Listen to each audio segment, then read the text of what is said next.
I suppose you could make the argument that Archer's story here is the central thing about it's the Federation sticking up for the oppressed. And it's this understanding that by working together, you are going to strengthen everybody so that these outside marauders can't come in and sort of take advantage of you. It's the strength in numbers idea that the Federation eventually is going to become.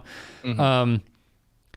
The problem there is that it's not subtextual to anything. Like it's brought up by a sort of happenstance, or there's nothing interesting to push back against the idea of why maybe this is a conflicting choice for Archer to make at that point. Like why there's no downside to it. So that's the best I have. And I'm not even convinced by this argument. I just think that that's like, it's the weakest of connections is to just say that this is an Enterprise episode because it's about Archer spreading his own personal goodwill that will eventually become the goodwill that encompasses the Federation's values. Yeah. Well, I also think that they undermine, if that's what you're going for, I think they undermined it by playing it so straight where it's like we need to learn how to fight and shoot in order to defend ourselves from these people. Because I think it would be interesting if they got down there and the Klingons were doing what they're doing and everybody in this town was like, we just need the right guns. We need guns and we need weapons. And we can blast these guys back. And Archer's like, all right, I'm down with what you're saying here. Obviously, you guys are being oppressed by these people and taken advantage of. But I don't know if that's the way you want to handle this, because you're just going to shoot at them and then they're going to shoot back and people are they're just going to come back. Archer's logic is they're just going to come back. Like, yeah, there's more of them. So it would be an interesting subversion if, like, when the Klingons come back, they do the thing where it's like, oh, they've walked into the trap and they're sending them towards a very specific thing. And what they send them towards is like a town hall meeting or something where Archer's like, hi guys, listen, we really need to talk about what's going on here and like solve it diplomatically or something, something just to invert it. Cause I mean, this, like I was saying, this story is a story about obviously rising up and pushing back your oppressors, but it's always a very violent one. Yep. It's always the core of the story. If you go back to Magnificent Seven or Seven Samurai, is a town hiring killers to come in and kill the people who are threatening to kill them. That's not how Star Trek works. So if you want to make this a Star Trek story, the answer is solving it without violence, solving it with some.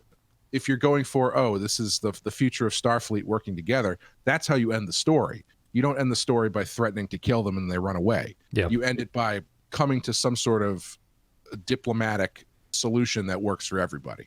Yeah, I think it's just what we were saying, what Kyle said with his comment. Like you have to hit the Klingons' honor sensibility here to cause them to not come back. And if you do that, you can have an episode where the Klingons actually kind of realize and learn a lesson that what they're doing is like, because they're basically just stealing from.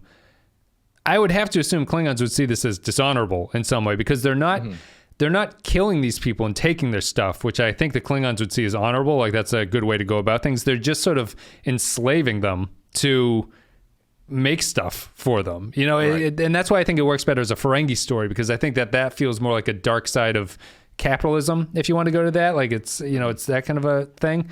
The Klingons don't feel that way. And this feels that Archer could convince these guys. He's like, listen, it's true Klingon warriors. Or he notifies the homeworld and the homeworld sends other Klingons who are like, what the fuck are you doing? Like, this isn't the way that you need to be acting. And, you know, something like that. It's a better resolution. And with the Ferengi too, this necessitates a better understanding of the Ferengi, which they don't have at this point. But with the Ferengi, I think it opens you up to a diplomatic ending because you can barter with them.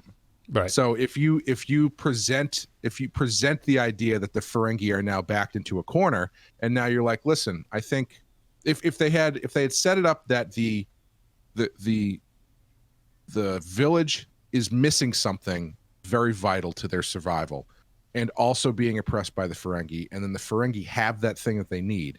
Yeah, I think you could end the story with them hashing it out with the Ferengi and coming to a conclusion that's good for everybody. Yeah, everyone wins. The Ferengi are going to make a deal, and they're going to stick by the deal. Yeah, you know, it's a two-way street deal kind of thing. I think that would actually be a more interesting way to play it. I think it is. Yeah, and that cements Archer as a bridge builder that I think he's supposed to symbolize. He's supposed to symbolize bringing especially cultures together. Especially if you've got that scene where he's like, I just don't like bullies. I don't like being pushed around. And then T'Pol's like, I agree.